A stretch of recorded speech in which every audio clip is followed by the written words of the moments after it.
Seekor sapi milik warga Banjar Ambengan, Desa Sayan, Kecamatan Ubud, ditemukan mati mengenaskan Selasa 30 Mei. Bagian paha kanan sapi tersebut seperti ditebas menggunakan benda tajam.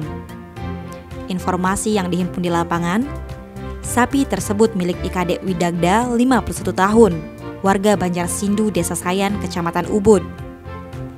Kematian sapi tersebut diketahui pukul 9 WITA. Pemilik sapi datang ke kandang sapi miliknya di areal Subak Bija. Namun ia terkejut karena melihat pintu kandang sapinya dalam keadaan rusak, sehingga dia bergegas masuk.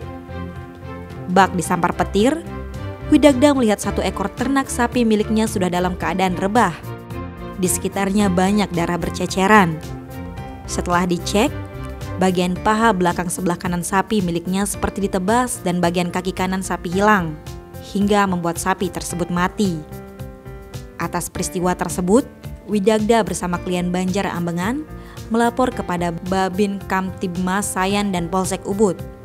Kapolsek Ubud, Kompol Imade Udar mengatakan pihaknya sudah melakukan olah TKP. Hasilnya, sapi milik korban diketahui mengalami luka di bagian leher, perut, dan kaki sebelah kanan hilang. Kemudian ditemukan 2 buah sabit di dekat sapi yang mati. Sedangkan kapak dan belakas yang ada di TKP hilang. Kini pihaknya masih melakukan penyelidikan. Tim Bali Express melaporkan.